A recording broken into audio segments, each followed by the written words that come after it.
Thank you for joining us tonight. My name is Barry Erickson, and I'm Community Engagement Coordinator at Wheaton Public Library. Tonight, we are delighted to bring you Picking Plant-Based.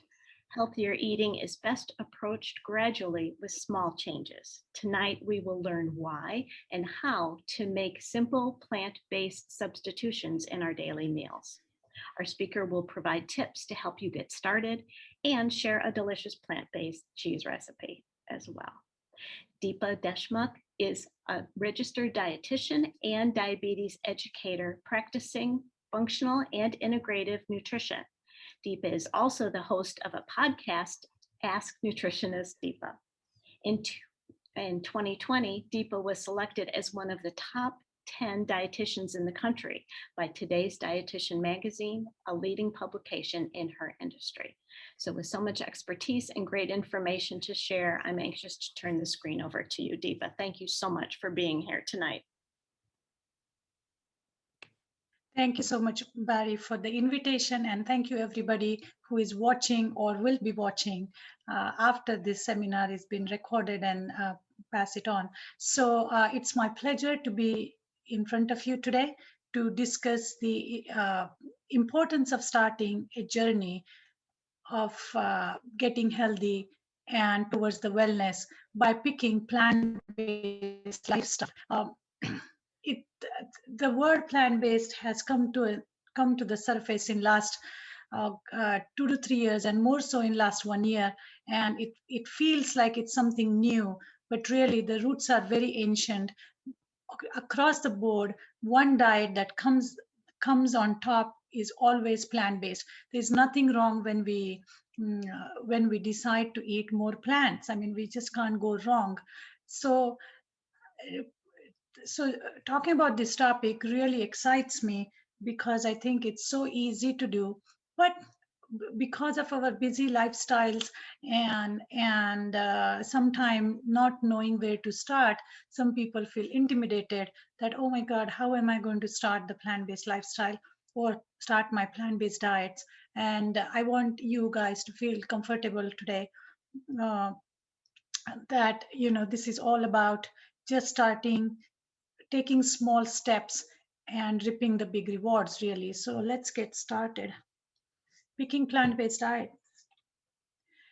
Today we will talk about how to transition to sustaining plant-based lifestyle and why transitioning to plant-based These are, and of course, how to transition to plant-based.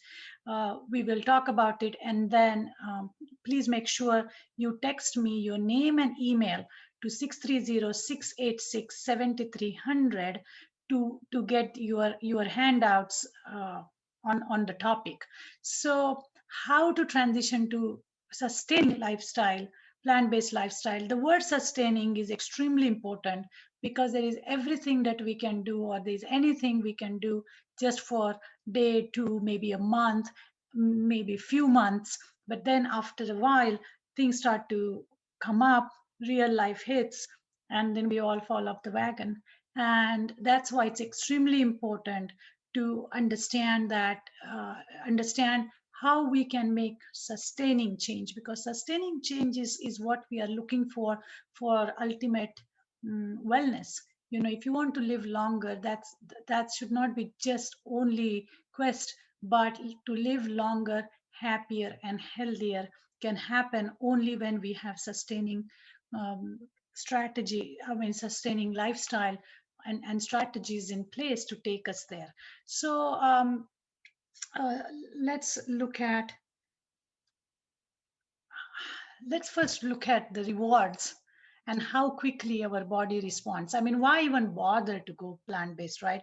Why should we even bother to eat more fruits and vegetables if we just want to start with something basic?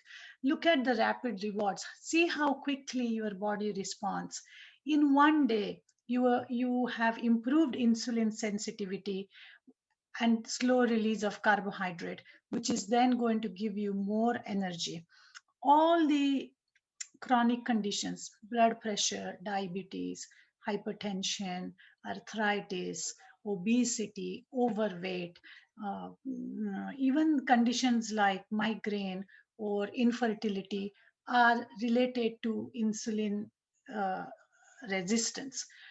When we start eating uh, right kind of foods from the plant-based group, in some time, I mean, there's some research out there that shows that one meal, which is all plant-based, in within 1 hour, your insulin resistance starts to improve. So that's a rapid reward, right? Because even your medication sometimes takes few hours to kick in, but food can start exerting its beneficial effects very quickly. So within 1 day, you will see an improved insulin sensitivity by slow release of carbohydrates. Within 2 to 3 days, there's improved bowel movements and gut microbiome starts to improve and removal of toxins starts. This is a very important step when you are making a lifestyle change or going on any diet. But with plant-based diet, the diet hits you where it's supposed to, which is your gut, because gut health is the key to our overall wellness, because gut is where our immune system is. 80% of our immune system is in our gut. We have more neurons in our gut than we have them in our brain. So gut is where we the nutrients get metabolized, they get broken down, and they get absorbed. So if your gut environment is not where it needs to be, then your immunity is going to get affected, your hormonal balance is going to get affected. Just as a side note, uh, hormonal issues like thyroid, for example, thyroid health depends on your gut health. A lot of Many times people don't know that, but the conversion of thyroid from the inactive form to active form happens in gut. So once your gut starts to get better, and that can happen in as low as 2 to 3 days after you start eating more plants. And I'm not even saying that you have to be 100% plant based here. Even if you start eating 2 to 3 meals which are plant based, or without meat and high fats, your gut health is going to improve. And that then leads to improvement of your gut microbiome. And what happens is, by default, the plant-based diet is high in fiber. And when you have improved bowel movements, the toxins immediately start binding to this fiber and start coming out of us. So it's a natural detox. You don't even need any special detox pills or powders or drinks or any of that stuff. Within 1 week, there's improved cholesterol level and blood pressure, improved blood flow. Okay, people usually say that, you know what, they are feeling their extremities more now, or they say they're tingling in their feet and hands, and legs and feet has gone down. I have one patient, she used to have tingling in her mm, on her skull, and that improved. I mean, she went through every MRI and CT scan, and one thing that helped her was plant-based diet. And that, I don't know why, but I think it has something to do with improved blood flow. In the second week, you start to have reduced cravings and improved satiety. Okay, like I said, just by default, the whole food plant-based diet is high in fiber, is high in nutrients, and that helps with reduced cravings and improved satiety. The third week, taste buds change. Okay, your body starts to come back to its senses. Really, as your toxin load starts to come down, your taste buds open up, and the same Starbucks drink or donut or anything sweet or super salted or super fatty that at one time you used to enjoy, you are not enjoying it anymore, because your senses, your taste buds, your sense of smell has come down and is is looking for more cleaner taste. Within fourth week, mental clarity, improved energy, anxiety, depression, and focus improves. Okay, so that's just mental health benefits, because like I said, your gut has more neurons than your brain. There is that gut brain connection. So once your gut health improves, your brain health is, your mental health is bound to improve. Then by fifth week, inflammatory markers such as TMAO starts to fall. We usually see TMAO type of inflammatory markers among people who eat very high fat, uh, animal protein laden diets, and those markers actually they affect your gut microbiome. And because of this connection with your gut health, these and inflammatory markers starts to improve, thus reducing the inflammation. um, all chronic conditions, like I said, hypertension, blood pressure, high blood sugars like diabetes, pre-diabetes, obesity, overweight, these are all inflammatory conditions. So reducing inflammation should be our first priority. Sixth week or sooner, improved sexual health, better sleep quality. There's a lot of research on advantage of plant-based diet on sexual health. So that's another wonderful benefit of being on plant-based, especially for those who are having uh, some sexual health issues. By seventh week, skin, nail, hair start to improve. I have patients whose hair have come back, and I'm not joking. And we weren't even looking for that effect. The goal was just to get them feeling better. And they just started saying that, the skin has more glow, and their nails are not breaking as much, and small amount of hair starts to come back. And that is because your gut is now absorbing all the nutrients. Two things are happening: your body is getting the nutrients that it needs, because whole food plant-based diet is high in nutrients, and secondly, it is absorbing it correctly. By eighth week, we have hormones starts to balance out. Those who are menstruating, they have less menstrual cramps. Women usually start getting their periods regularly. The symptoms of polycystic ovary syndrome or endometriosis start to improve. And by 1 year mark, you have arteries and veins which start to unclog. And of course, then there is improved blood glucose, blood pressure, mental health, heart health, so on and so forth. So you can see how rapidly you build these rewards, how rapid these rewards are, how quickly your body starts to uh, respond. So benefits of whole food plant-based. Why does it happen? I mean, what is it? Is there a what's what is a magic nutrient here? Well, it's not one magic nutrient. Nutrient density of plants cannot be underestimated. Plants are high in protein. They have low glycemic carbs. Source of fiber. We tend to spend so much emphasis on, oh, how much fat and protein and carbohydrate we are getting, but one nutrient we always forget to track, and that is fiber.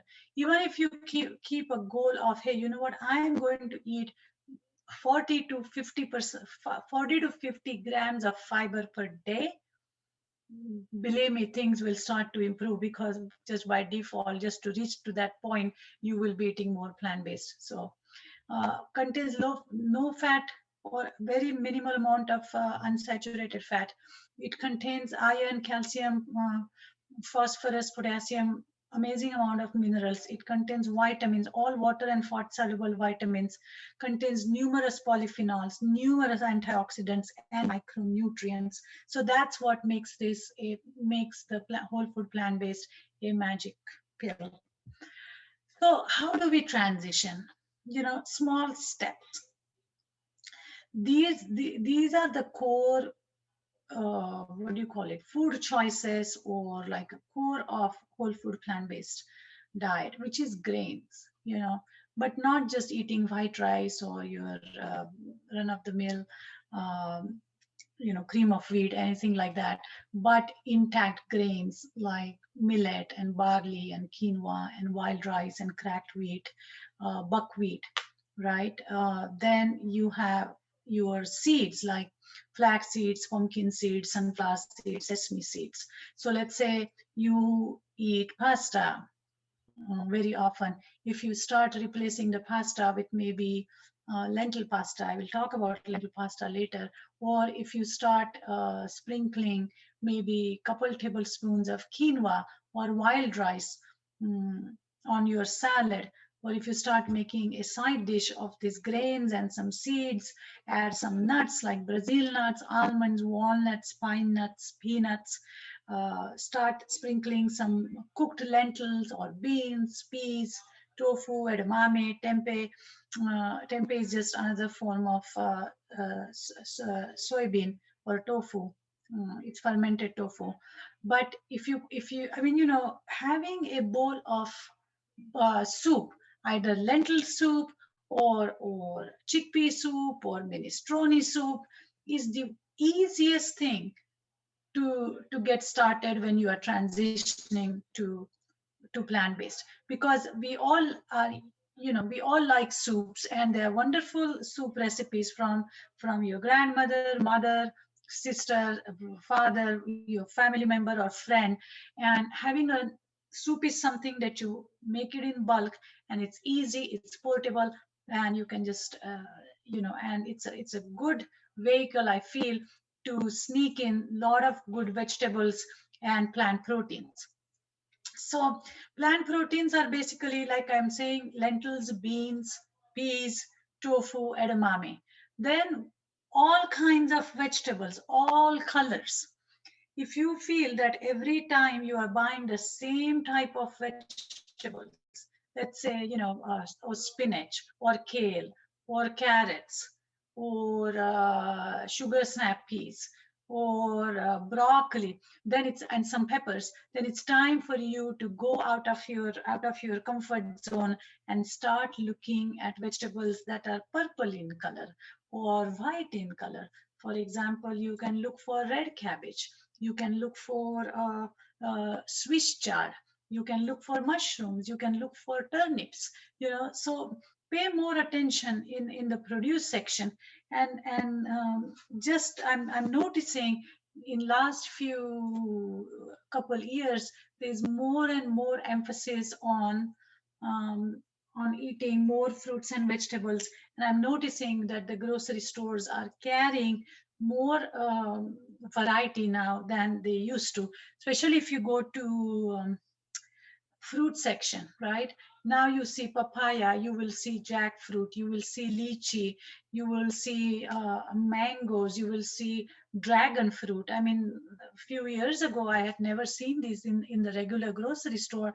So just like everything else in life, have open mind and look for this variety of fruits and vegetables that probably exist in your grocery store. Oh my God, spices. I can talk about spices all day long because they are the key. And spices don't necessarily need to add heat. We are talking about using spices for flavor. Okay, not all the spices are spicy.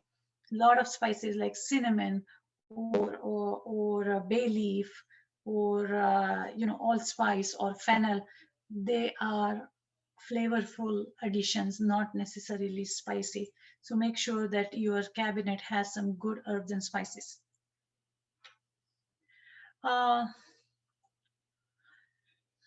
Go plant forward before you go plant-based. Okay, substitute plants for animal products. Um, Add mushrooms or cooked lentils. Mm, Add it to the burgers, meatloafs, pizzas. Start slowly, one meal at a time. Start with meatless Monday or taco Tuesday, wrap it Wednesday, take out Thursday. Like, take out Thursday would be your Asian stir fry. You can just make that at home. Meatless Monday, you can skip meat once a week. Meatless Monday has been a very long tradition across the country, and a lot of people, or it's an easy day to remember and do it, like Meatless Monday. So you can have veggie burgers on Friday, TGI Burger Night, where you can have veggie burgers, or Taco Tuesday, you can have bean tacos. Wrap It Wednesday, you can make a wrap. Like today, for my dinner, I knew it was going to be busy, so I had sprouted grain tortilla and some hummus. I roasted some vegetables this afternoon, and I had a veggie burger, and I used the sprouted grain tortilla for a wrap, and that was it. You can start by switching your breakfast to overnight oats or avocado toast. You can start by incorporating lentil soup, beans on salad, etc. Again, I want to remind you that make sure that you text us your name and email to 630-686-7300 so that I can send you these handouts, okay, for the recipe on how to transition to plant-based and 7 ways to enjoy plant protein. Okay, so it's all good, but where do we start? Plan, plan, plan. Without planning, we become impulsive eaters. Without planning, we don't know, we feel lost. I couldn't have made that wrap that I just told you about if I had not planned for it. Okay. If I had not thought about it, if I had not had stuff in me, like what am I going to do? I just finished work at 6:30 and this program was starting at 7 o'clock. I couldn't go and run to the store and get started. Then these are the situations where you tend to either order out, or you stop by somewhere and get something from outside, or you become impulsive eater, and I could have just snacked on wrong things because I was hungry, and probably eaten the wrong stuff. But I had my plan, I had thought about it. So meal planning is extremely important for any diet, and more so for plant-based diet, because you want to make sure that you are getting all different nutrients and all different groups. So make a list of your some most common family recipes that you use. Maybe it's a meatloaf recipe, or it's a soup recipe, it's a wrap recipe, burger recipe, but at least have some plan that every day what you are going to eat for breakfast, lunch, and dinner, and snacks, and then focus on making sure that your grocery list contains nutrient-dense food versus processed plant-based food. This is very important, and I'll be talking about it later. But make sure that you're focusing on nutrient-dense foods and not just processed plant-based chips and cookies and the artificial burgers and stuff like that. Flavor up using herbs and spices, vinegars, citrus juices to add flavor. March forward. Relapses are normal. Okay. If you slip, don't beat yourself up. Okay. Because it's all about getting back on the wagon. We all fall off the wagon, right? 4th of July just happened. Almost most patients that I had phone calls with or correspondence with today, they all had some trouble in some form and shape, because we are surrounded by a lot of food, and many times the choices are not the best. So don't beat yourself up. It's all about, if you have a relapse, move on, get back to your planned meal the next meal. Don't give up and say, oh, you know what, I ate burger over the weekend and I had this and that, and now I'm going to start my diet after next long weekend or in the fall or what have you. No, you start again the next meal. And that is very important, because for two things. First of all, when you eat better, you're going to feel better. All right. And it is going to help you gain that confidence that, hey, you know what, I could have a slip off, but I'm capable of getting back on track. And once you get back on track, you stay in that in that zone, or you get into the rhythm of things. Okay. A lot of people complain to me that they have a lot of digestive distress, like gas, bloating, when they go on plant based. Why is that? That is because your system is not used to handling so much fiber. And many people feel they shouldn't go on plant based because they have a lot of gas and bloating. My recommendation would be you add powdered probiotics and digestive enzymes, because digestive enzymes are going to help you digest all the fiber and the extra roughage that you are going to get from eating more plants. Sometimes I recommend patients that if they're having too much of distress, or if they have any kind of digestive health issues like Crohn's or IBS, then do not eat raw vegetables. Go with everything cooked, and that way you are reducing the distress. But over a period of time, your symptoms will improve. Gas bloating will go down, but that takes some time because your body is getting used to it. It's almost like you are replanting a forest, a microbiome forest in your gut. You are replenishing, or you are rebuilding your microbiome, your gut micro bacteria, those colonies, and that's going to take a little bit of time. So it's very simple. My meal plate planner, Nourishing Made Simple. You know, half of your plate, if you could make it vegetables, they can be steamed. I'm not saying make them kind of blah or boring. You can make your vegetables, you can roast them with herbs and spices and vinegars. If you're afraid to use spices, use herbs. I mean, rosemary and basil and sage, tarragon. These are very simple yet very flavorful herbs.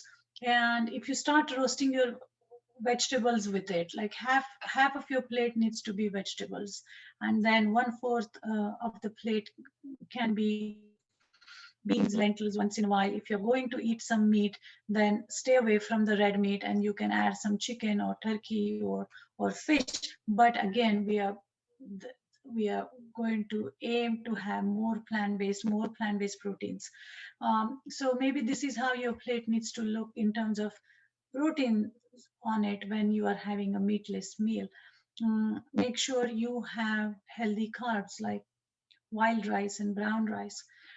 Along with that, healthy drinks, green tea or coffee or coconut water, sparkling water instead of soda and stuff. Snacks can be nut mixes, seed mixes, pumpkin seed, sunflower seed, sesame seeds, chia seeds. Even if you start sprinkling some chia in water, you know that's a step in right direction.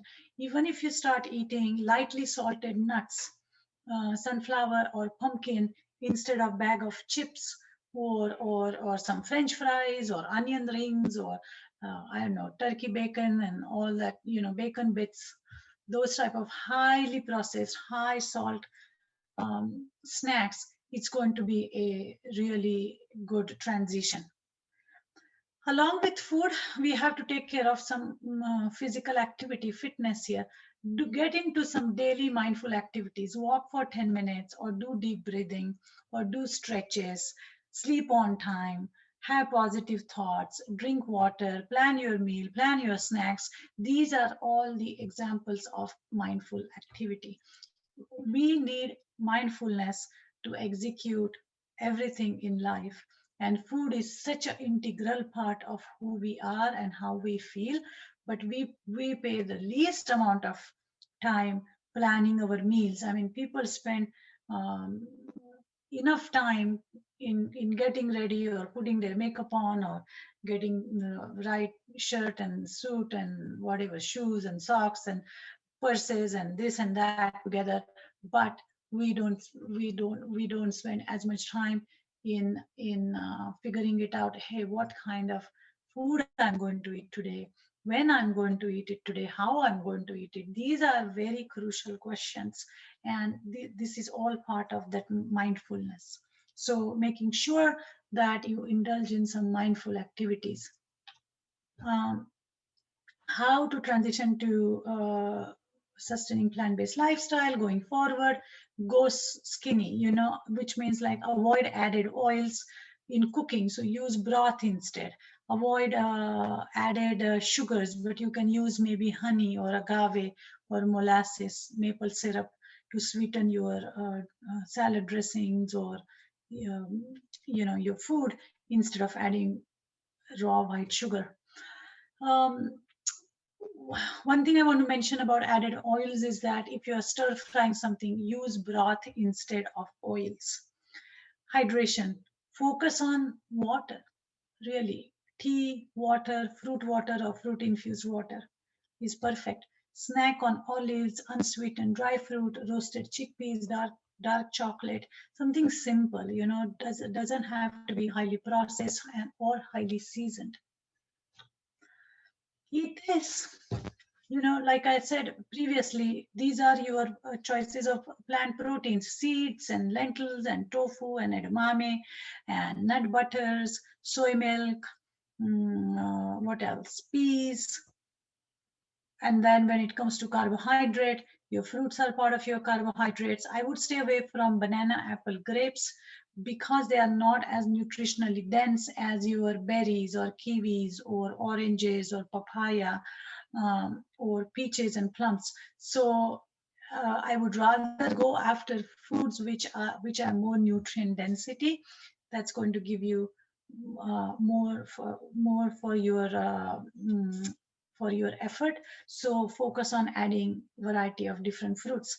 But again, under carbohydrates, we have intact grains like we talked about, millets and wild rice and whole wheat pita. Even something as simple as baked sweet potato can be a good snack or a side dish to your salad or your soup.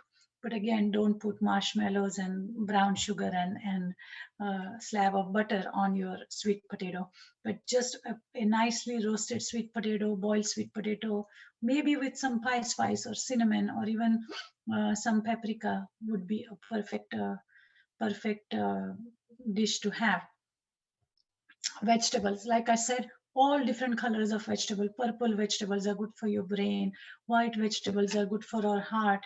Green vegetables, spinach, kale, Swiss chard, turnip greens. Greens and beans are good for our bones. So people say, oh, if you go on plant-based, you are missing on calcium. Research indicates that we absorb more calcium from the plant-based sources than we absorb from dairy.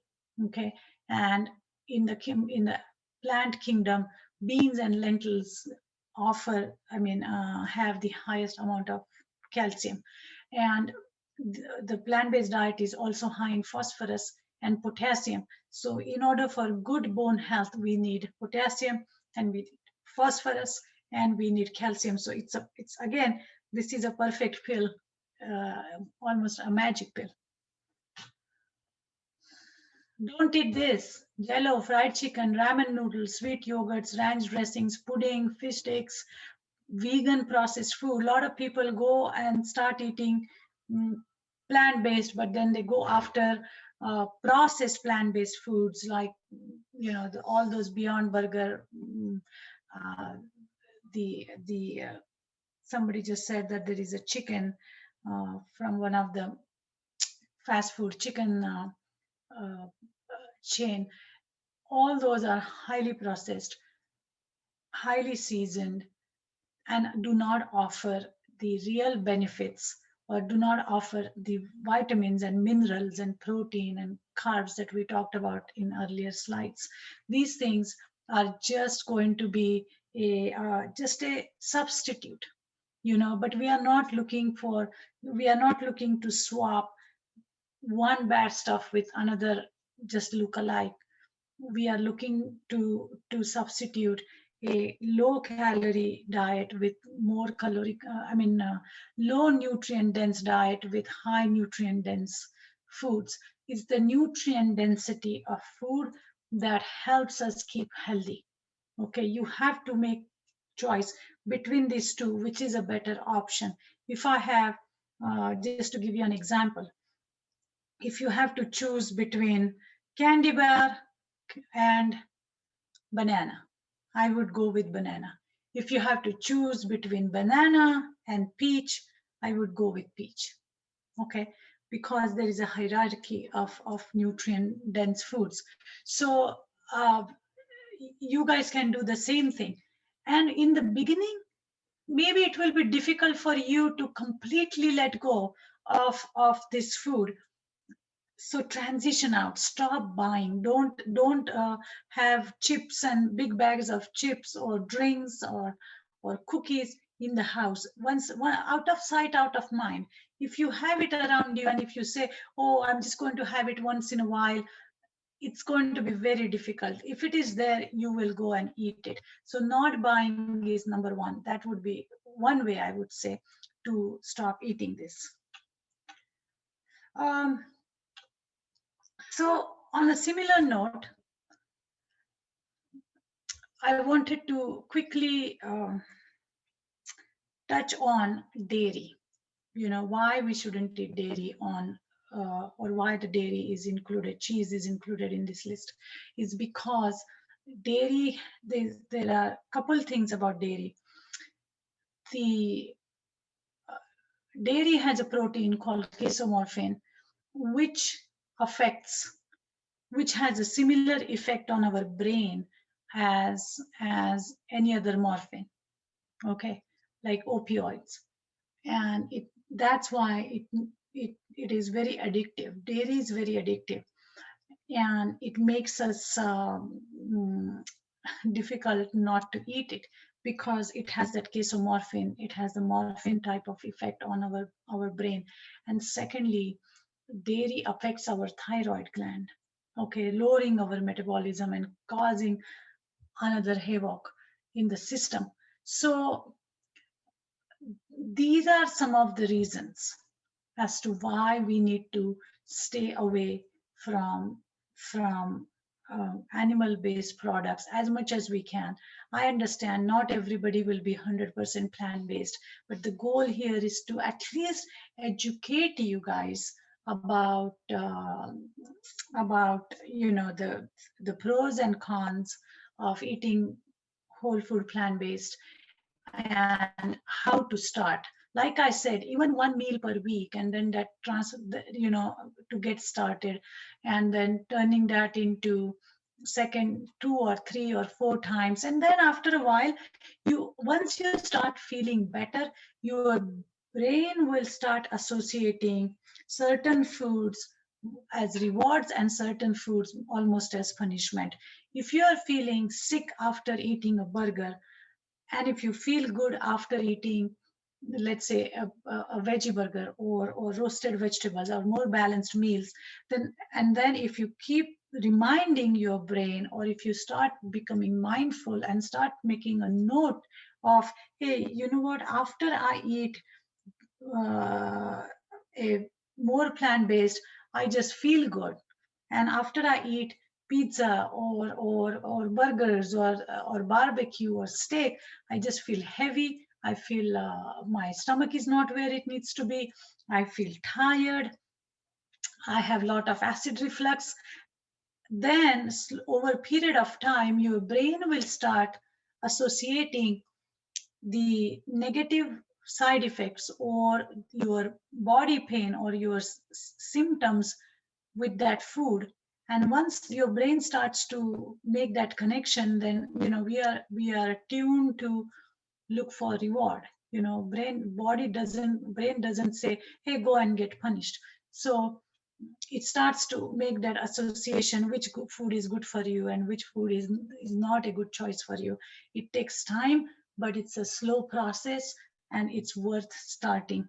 Like we said in the beginning, the rapid rewards, how quickly you start collecting your uh, rapid points is just amazing. It can start within a few hours, in a day, and in 1 year, one and a half year, I've seen people almost get new body, you know, when they follow through. So I hope you guys will start by changing one thing in your diet, and let me know if you have any questions. You can always send me questions after this by texting us to 630-686-7300 or deepa@dupagedietitians.com. You can also send me a question which I will answer on my podcast, Ask Nutritionist Deepa.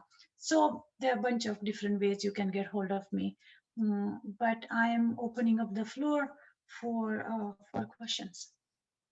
Okay, thank you so much for all that great information, Deepa. There are a couple of questions already in the Q&A, and I'll just remind people here that if you have any questions, please go ahead and open those up. That if you look along the bottom edge of your Zoom window, there's a Q&A icon there that will just open up that window for you. Again, I think you mostly answered this question, but thoughts about those different possibly more processed, like Beyond Burgers, and why we should be avoiding those. They are seem like an easy way to get into plant-based foods, but you're saying perhaps not the way to go. Correct. And let me grab my show and tell thing, which is right here. So our regular burger, the regular fast food burger has this much fat in it. Okay, I don't know if you guys can see it, almost like I think 30 grams of fat. Okay, and Beyond Burger has 22. And what has happened is people had learned to not eat fast food burger often. And now they feel that, oh, Beyond Burger, it's a it's a plant-based burger. It must be good for me. So now they are going and eating 3 times a week. So the total consumption of fat, instead of 30 per week, has gone down to 60 per week or 65 per week.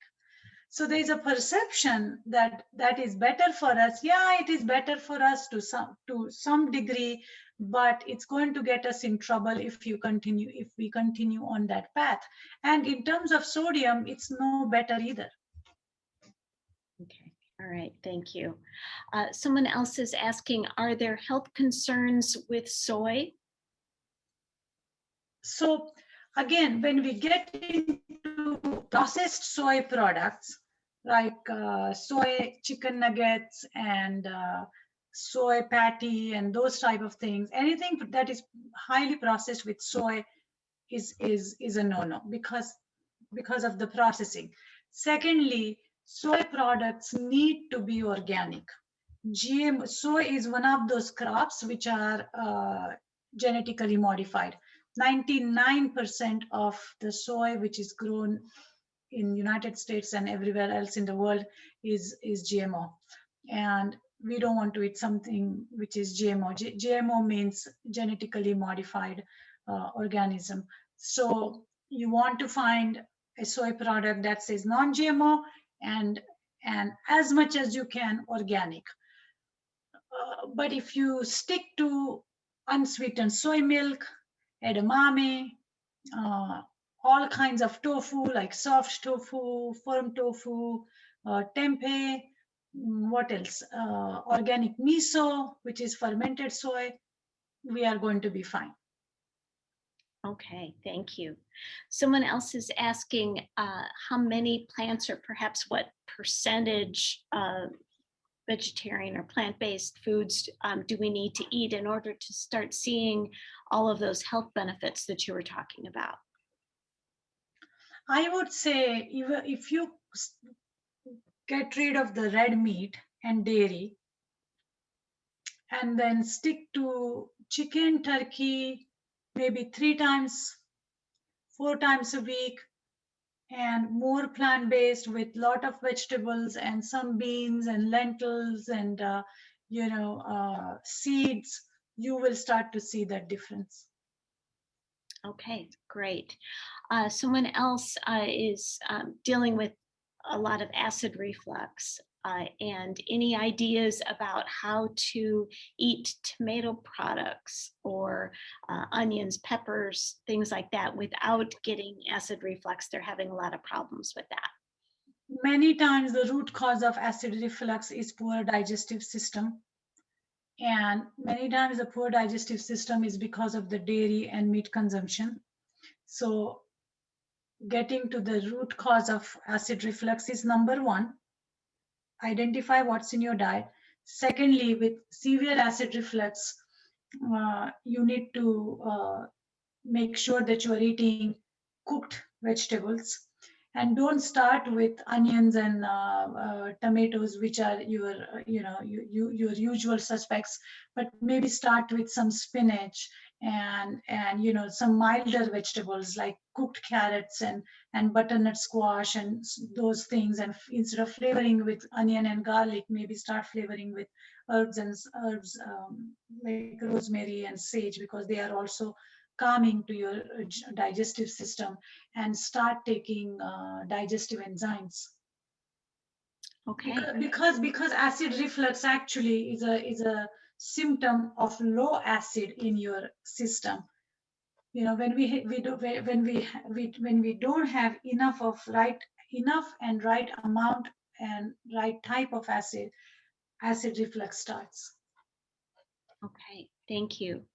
Someone else is dealing with diabetes, and they're wondering, are there any special items that they should watch out for? Because even though some of these foods have more fiber, the carbs are high. Correct. That's why you want to go with whole food plant-based, which is very high in fiber. And I will tell you that in the beginning, your numbers would be high, but as your insulin resistance starts to come down within 2 weeks, 2.5 weeks, if your stress is under control, if you have more energy, and if you're walking more and consuming whole food plant-based diet, which also needs to be low in fat.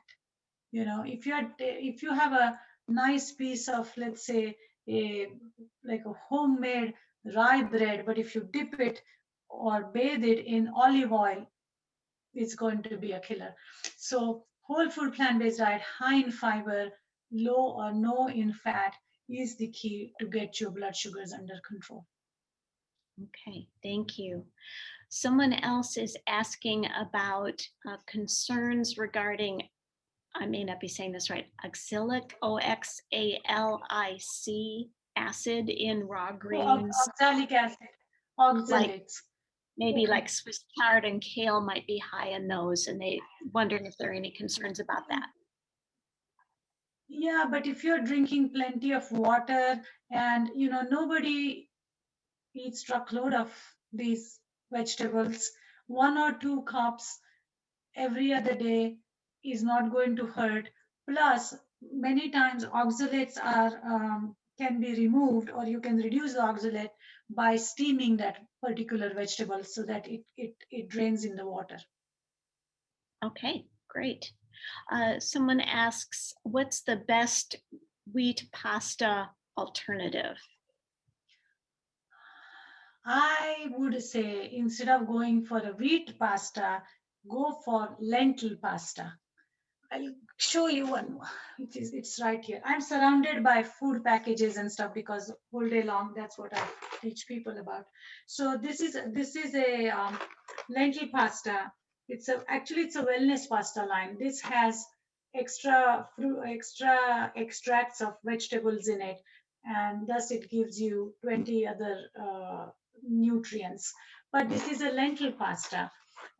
Similar lentil pastas this one is available on Amazon, but lentil pasta is a really good substitute for a wheat pasta and has more protein, more nutrients.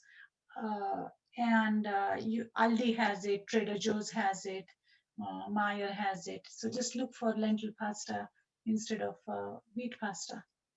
Mm-hmm. And could someone also substitute like those noodles that are like zucchini or cauliflower rice or something like that? Absolutely. I saw the sweet potato and beet noodles the other day, and then there's zucchini noodles, of course.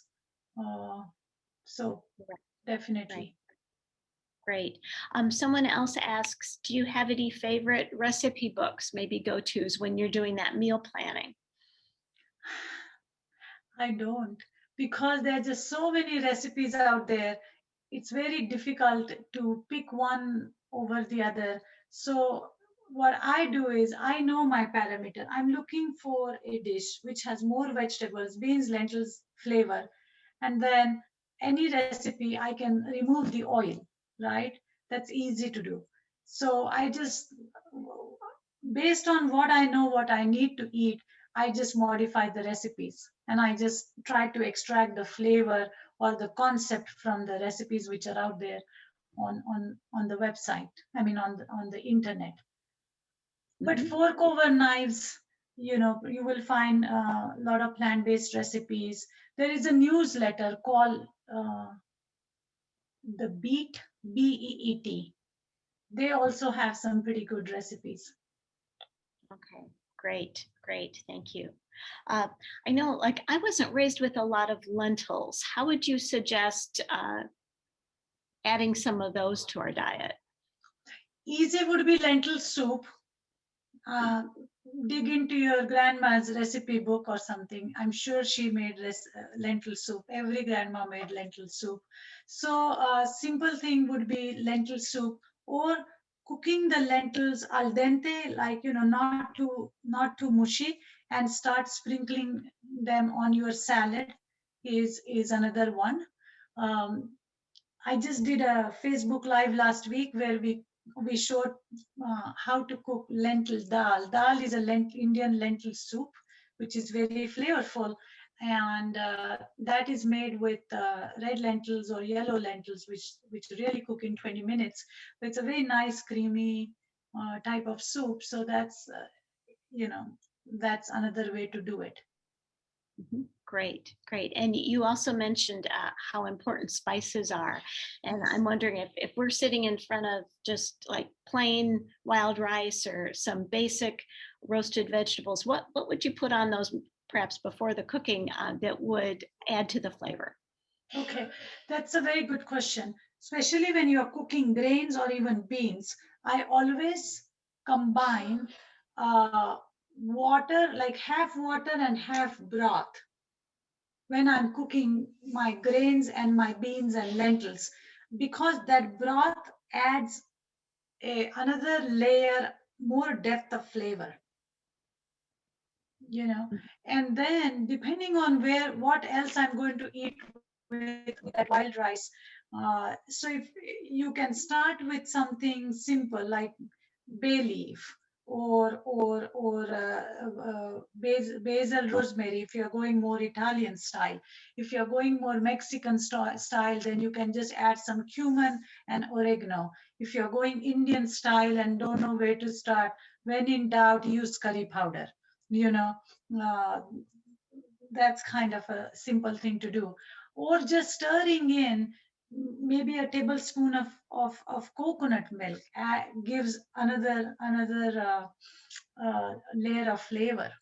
So start something simple. You don't need to go and get 5 zillion spices from the store and then you don't know where to start. Just get like two or three. I would get like pre-made blends, like Italian blend or Mexican. And now if you go to Trader Joe's or even Aldi, they have all these blends without added salt. Great. Yeah, great advice. Great advice. Thank you. All right. Well, we'll uh, leave just one more minute or two here in case anybody has a last minute question, but I will remind us that this program has been recorded, and so it will be available on the library's YouTube page in just about a week if you would like to watch it again, or if you'd like to recommend it to a friend. All of these links that you see on the screen here will be sent to you in a follow-up email tonight so that you can get more information and contact Deepa. Uh, if you are watching the recording of this program and would like to receive those links, please email me at ce@wheatonlibrary.org. That's CE for community engagement at wheatonlibrary.org. Okay, I don't see any additional questions, so I think you've answered all of our questions for now, Deepa. Thank you so much for all that you've done to put this together. I know it takes a lot of work to put these programs together, and you did it on practically no dinner as well. So thank you for your time and effort to do that. And so with that, I think we will say thank you to all of our attendees, and take care, everyone.